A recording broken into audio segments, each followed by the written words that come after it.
I'm joined now by the co-host of Pod Safe America and the former National Security Council spokesman for President Obama, Tommy Vitor. Tommy, thanks for joining me. Brian, great to see you.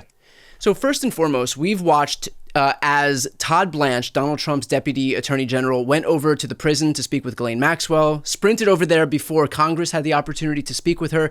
Having had the opportunity to work in the White House, how unprecedented, first and foremost, is it that the number two at the DOJ would run over there to speak with someone who is serving out a 20-year prison term before Congress has the opportunity to do so? This is crazy. Like, is there anything they could have done that made this look like more of a cover-up? Truly, remember when Bill Clinton talked to Loretta Lynch on the tarmac? Yes. And Republicans turned it into like a decade-long scandal. I mean, Trump's lawyers running to a prison to talk to a convicted sex offender? Yeah. What are we doing here? Do you think that we've seen the extent to which a lot of the folks in, I wouldn't even call them Trump's base, but just part of, I guess, the broader right-wing ecosystem, how they've started calling bullshit on a lot of this stuff. Trump and Republicans have begun pushing back. I mean, they introduced this whole, Obama scandal. They're now trying to relitigate Hillary Clinton in the year of our Lord 2025 for a scandal that never ends. But I'm curious with this. I mean, it's so overtly a cover-up. It's so blatant what they're trying to do. Still wondering if you think that this is going to hit with his base or if they're going to be able to see like what this is. Because the way the Trump team is trying to frame this, and I've seen this from John Yoo, for example, on Fox News, is this idea that the Trump administration is taking this so seriously that they're sending the number two in the DOJ. They want to put this thing to rest, and they're not going to waste their time with some low-level prosecutors. They're sending Todd Blanche all the way up at the top of the DOJ because they want true accountability here. I mean, I don't know that it's going to work. Like, I was watching an interview. You know who Tim Dillon is? Yes. He's sort of he's a Trump supporting comedian and podcaster. He was interviewing Alex Jones on his show, and they were talking about Ghislaine Maxwell testifying. And even Alex Jones was like, well, I don't really think you can trust what Ghislaine Maxwell says because she's serving 20 years in prison and she's going to say whatever it takes to get leniency and to get out, right? So, like, if you don't have Alex Jones bought into your little scheme, like, I don't know that you're in a great place. Alex Jones is like, look, we got to see all the documents. There's just no other way around it. And so I think, like, there's going to be a lot of folks who have seen so much smoke and weird behavior and cover-ups and lies from Pam Bondi and lies from Trump that they're just like, they're going to be skeptical of this. How has it been from your vantage watching all of the transgressions and criminality from your old boss come to the spotlight? Yeah. I mean, like, it's so absurd. Even trying to explain to someone who's sort of like not in the weird political world we're in. Can you actually do that? I mean, it is so the Republicans love getting these really nebulous crimes that nobody can understand expressly so that they can kind of get them lost in the intricacies and nobody can push back. Can you explain what just broad strokes, what they are alleging Barack Obama did? Like, initially they were trying to say, aha, here's new intelligence that said the Russians didn't actually hack voting infrastructure or change vote totals. But, like, in the same breath, they pointed out that the Obama administration's press guidance never said that. They said the Russians were probing election infrastructure, but never did anything to change the outcome. Now they're trying to suggest that there was no real intelligence suggesting that Putin intervened in our election because he wanted Trump to win, that he was just sowing chaos. But that's absurd. Like, there clearly was some sort of classified intelligence. According to news reports, it was someone who had a senior job in the Russian government who was providing intelligence to the CIA. But also, if you just like step back and logically think about it, the Russians hacked the DNC and dumped those emails out. They hacked John Podesta, a top aide to Hillary Clinton. The primary focus of a lot of their social media campaigns were on black voters who were the base of the Democratic Party. And like the fake news that did the best on Facebook, one of the articles was about the Pope endorsing Donald Trump, and the other was WikiLeaks, something to WikiLeaks saying that Hillary Clinton sold weapons to ISIS. So it's like, do you guys really expect us to believe, like, knowing what was just in the public domain, that was all designed just to sow chaos and to not harm Hillary Clinton and help Donald Trump? It's just absurd. And also more broadly, if there was this big scheme orchestrated to hurt Donald Trump at the hands of Barack Obama, Trump won. Trump won the election. So what kind of a scheme did they perpetuate? Did they perpetuate if the ultimate result of this thing was that Hillary Clinton actually lost the election and Donald Trump won it? They keep calling it like a slow moving coup.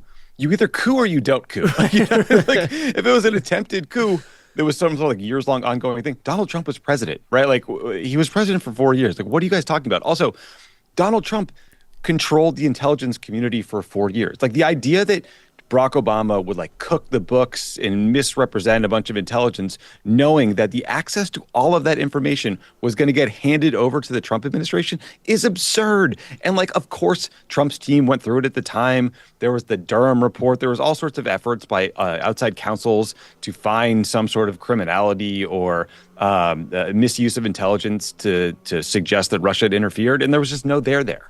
I'm curious what you think about this, because we have seen instances where there's some like completely bogus right-wing scheme that often Democrats don't even think to humor with a response, to dignify with a response. But we've gotten bitten in the ass from doing that before. I mean, like every time we get bitten in the ass by saying like this is just so absurd that we're not even gonna tackle it.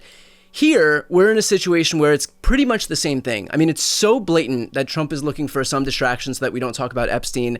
The Obama quote unquote scandal is the natural progression of Trump lashing out about denaturalizing Rosie O'Donnell, changing the Washington Commanders' name to the Washington Redskins, putting cane sugar in Coca-Cola, relitigating Hillary Clinton's emails, and now, of course, we've landed on Barack Obama, and that's had a little bit of juice with the base. But it's so obvious to us how this is complete bullshit. But I'm curious what you think of this. Is this something worth putting a lot of attention on pushing back on? Which, by the way, once we talk about this, it's always at the expense of talking about something else, right? Or is it just so obvious what it is that we can say forget it, risk having it blow up into a thing because we're not pushing back on it, risk it blowing up into a bigger thing, but training our attention solely on the Epstein stuff?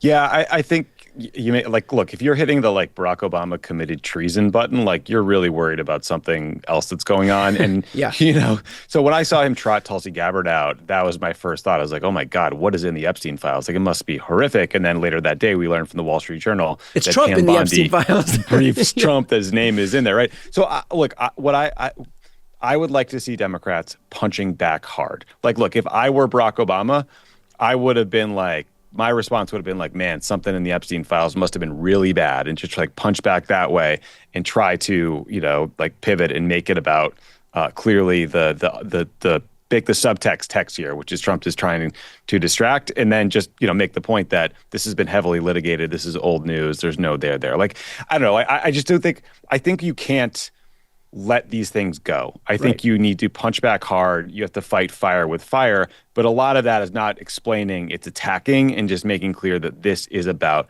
Epstein and his freak out and the cover up. I know that we got a rare response from Barack Obama's office. Do you think this would be a situation where you would recommend that Barack Obama himself come out and speak out and make exactly the argument that you laid out? Yeah, potentially. I mean, look, Obama didn't, like, the allegations are absurd. Obama didn't like create a treasonous coup or whatever their idiotic formulation is. Yeah. Also, by the way, the Supreme Court has now told us, Brian, that any official act basically is immune from any prosecution. Right.